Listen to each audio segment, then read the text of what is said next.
This is Ray Shah, and I'm with Henry Poydar. Henry, what's your company name again? The company name is called Status Hero Inc., and we Yeah. own and operate one product, and it's called Status Hero. Right. So Status Hero, as far as I understand, solves the problem of making sure that everybody's on the same page within a team and understands the goals that they're approaching. Henry has developed this product on his own and without external funding, which is very interesting. Well, up until recently, but yes. Okay, yeah, up until recently, right. So anyway, so I've got a bunch of questions for you. Did I leave anything out about your startup? No, I mean, we broadly call it alignment software. Yeah. Because we find it doesn't really fit neatly into these other categories of communications or productivity or project management or HR. So we just call it alignment software. Okay. So tell me about how you got to your company. And I mean, what happened before? Like, presumably you went to university. Well, tell me where you're from, first of all, and then how you got there, if you will. Yeah. Yeah, I'm from Boston. I'm from the Boston suburbs. I went to Tufts and studied mechanical engineering and emerged from Tufts right when the internet was just beginning, gray HTML pages and Netscape and Mosaic and stuff like that. And I immediately was enamored by that tech and started exploring it and getting good at it and doing some consulting work. And I eventually, after a few years in Boston, moved to New York and worked for a big branding design agency. And I think their second technical hire. So which agency was it? It was called Studio Archetype. Oh, I heard of them. Yeah. It was founded by Clement Mock, who worked at Apple. I left that world and went back to the world of individual web consulting and startups. So could you just tell me what were those startups? And you mentioned the different roles you had, but can you tell me a little bit about each? Well, I'll tell you what the most important one was. Okay. In 2009, I believe, or 2010, I founded a company called Bantam Live. It was called Bantam Networks, and we had a product called Bantam Live. And it was the first social CRM. So it was a CRM tool, but we were pulling in this brand new tech called social media into the CRM app. So you could use it as a small business to create leads by harvesting Twitter. So I was a co-founder there as a CTO. And our company was acquired by Constant Contact, which is the big email marketing company. Yeah. And so I spent the next 4 years working for Constant Contact. And at first, my job was to essentially take the thing that we built at Bantam and merge it into their tech stack and replace some of these legacy systems that they had. So it was a giant system integration project. So I've done some of those, yeah. Yeah. I mean, they're kind of exciting, but they're also kind of hairy a little bit, because I guess that's why they're exciting, is because, especially when you sometimes in some jobs I've had instances where we couldn't duplicate the production environment, and you had to run, run directly against, because we were dealing with mainframes, and you had to run directly against the mainframe. There was no staging or dev. Right. There wasn't, so it was a little hairy, very exciting, but a little hairy. Anyway, sorry. Yeah, super hairy. I mean, they had an IBM DB2 database, and email marketing is an operation that generates millions of rows in a database, like per minute, per second, right? Because of all the logging and tracking and stuff like that. So that's the system we are working with. And then replacing the way that the system was managing contacts with the CRM technology that we built at Bantam. Interesting. Yeah. So, and now, so was that the last startup? So I when I left Constant Contact after that project, and I worked on a couple of other projects there and made some great connections, I kind of took a step back because that was a crazy period, and decided that I really wanted to go back to actually coding and building something with my own hands. And I looked at the biggest problem that I had as a leader and a manager at Constant Contact, which was alignment, and which was figuring out what was going on with my project and my responsibility and my ownership of what I needed to get done across different offices, geographies, disciplines, design, engineering, DevOps, ops, and how to put that under one umbrella and figure out what was going on. Like what did I need as a leader to make sure that my effort was aligned? And so that's the genesis of Status Hero. And so the way I started it was as a very simple survey tool. So essentially it would operate over email and replace a stand-up meeting, essentially, for everybody within a team. And it would send everybody an email and say, hey, what'd you work on yesterday? Here's what you said you were going to do, by the way, from the last email. What are your intentions? What do you plan to get done today?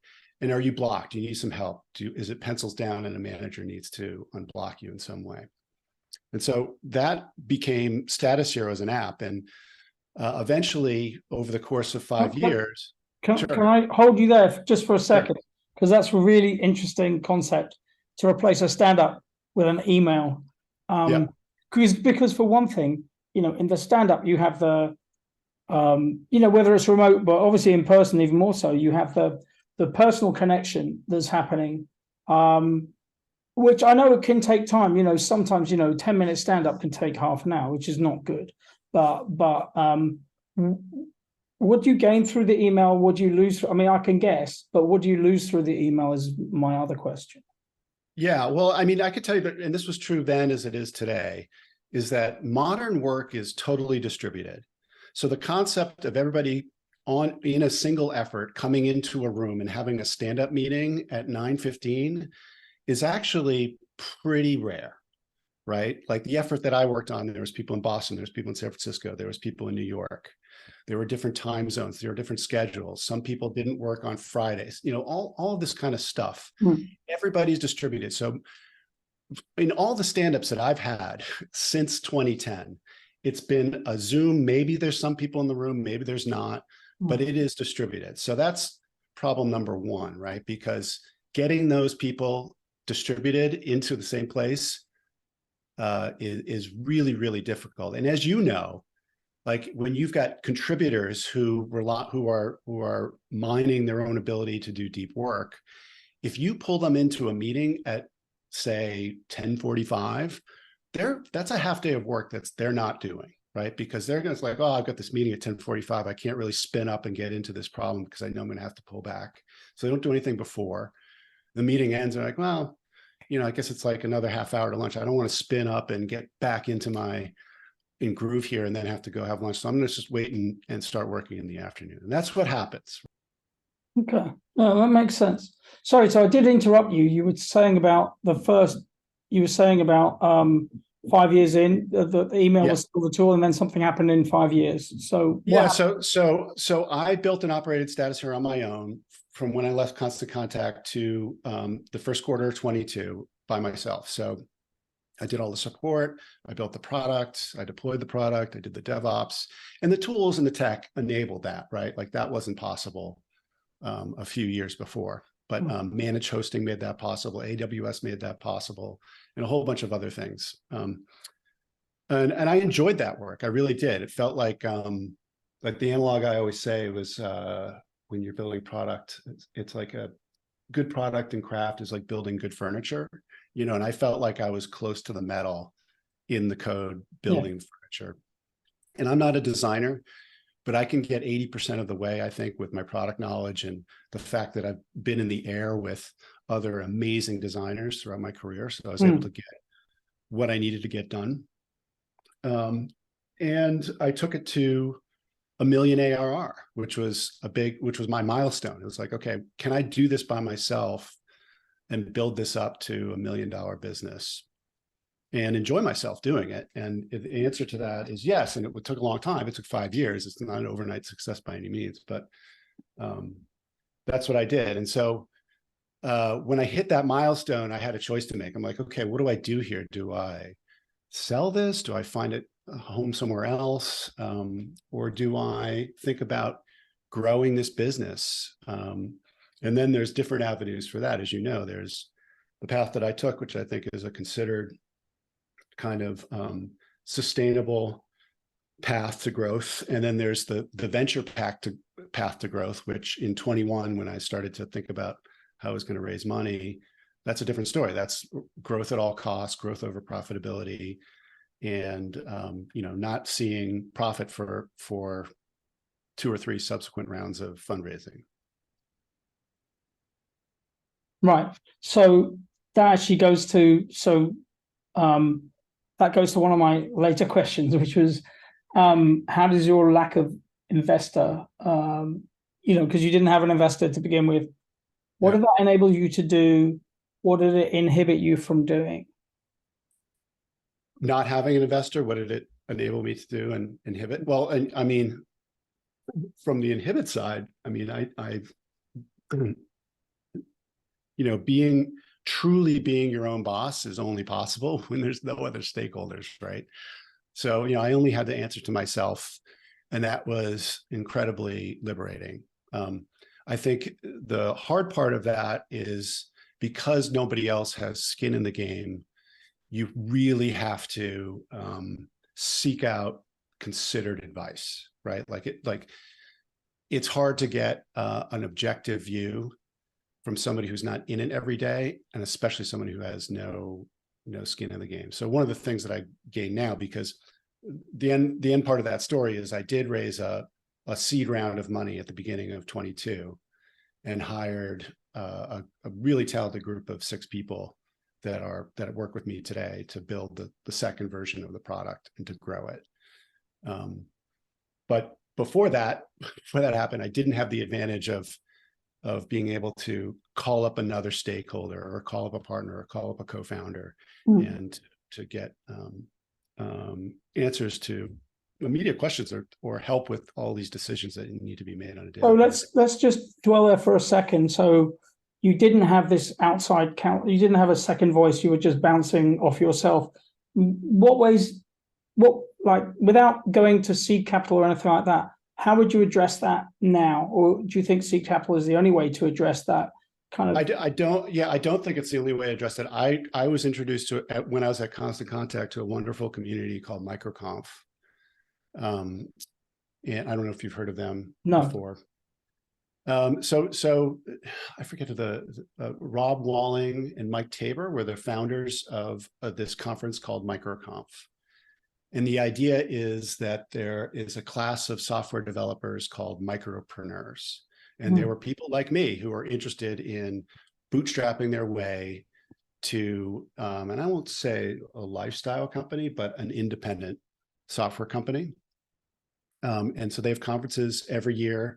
We've got tons of great videos. And through those conferences, I actually met many, many other people who were in my shoes. And with a few of them, I formed what's called a mastermind group. I don't know if you're familiar with that term, but it sounds like, is that like an accountability group or? It is. It is. And so, and to this day, I have a standing meeting with these 3 other people, and they have their businesses and I have mine.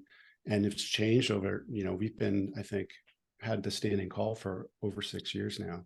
Yeah. Is that like at the end of the week, at the beginning of the week, or?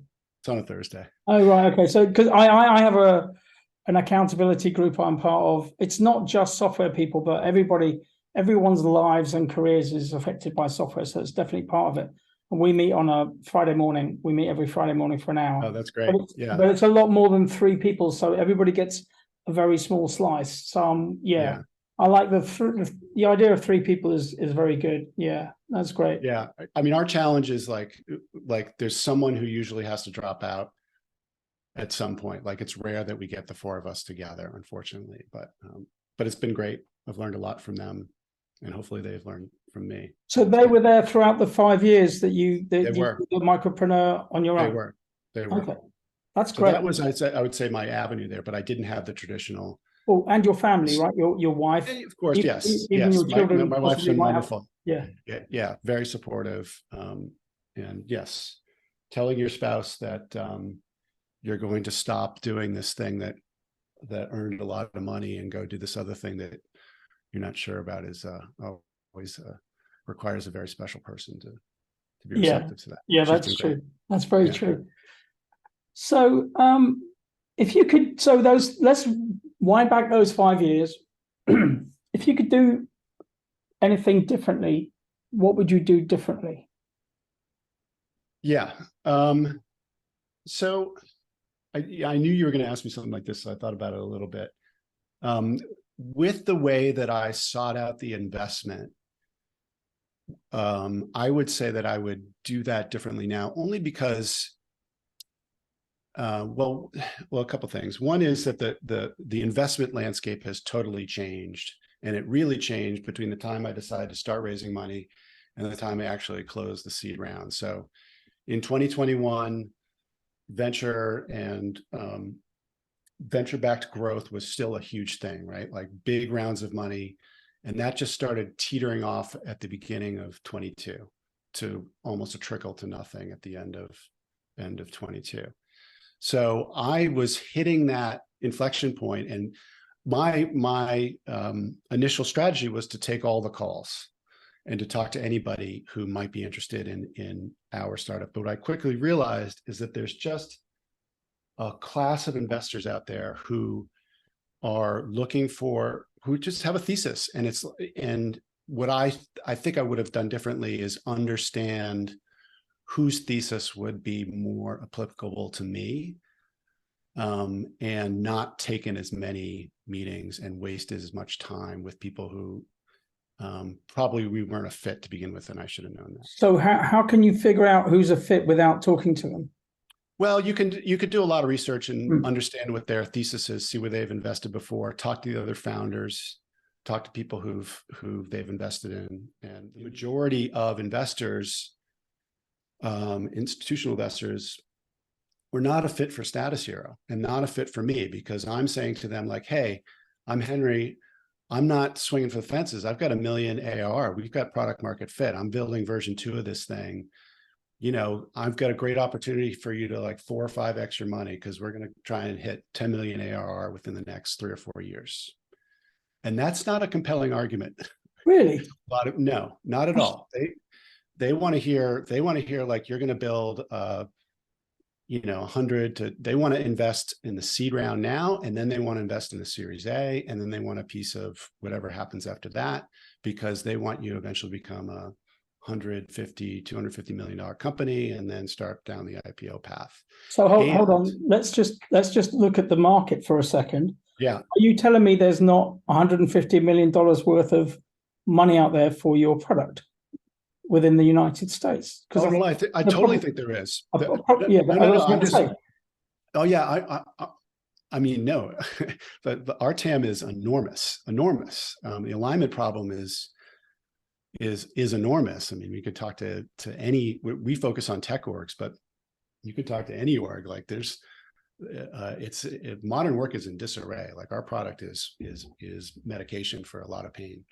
But what I'm saying is that a lot of investment firms, particularly at the end during 21, their thesis was to have 10 Status Heroes and assume 9 out of 10 of them are going to fail and one of them's going to go and hit an IPO.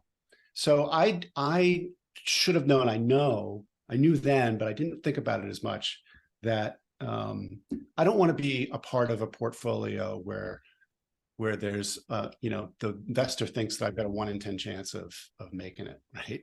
Like I want someone who I can call when I need to make a hire. I want someone who's on the same page with me when it comes to growth. And so I ended up in that, getting exactly what I wanted, but I took the long way around. So okay, that's great. So that leads to the are you planning some sort of exit, IPO, or anything like that? I mean, it seems like this is your love, right? So I don't see you leaving this anytime soon. like you love solving this problem, obviously, Henry. I So do. Yeah. yeah, I really enjoy it. And I yeah, enjoy the people I work with every right. day too. So you're not there's no exit strategy per se right now for you. No, the North Star focus right now is hitting this 10 million ARR revenue goal. And then would you do an IPO at some point, or is that not really something you want to do? I mean, I've thought about all those paths, and I think the thing that makes the most sense is for me not to get distracted by that kind of thinking and to stay focused on the 10 million ARR goal. Right. And then after the 10 million, I mean, I know that's like, you'll see when you get there, and then we'll see when we get there. Yeah.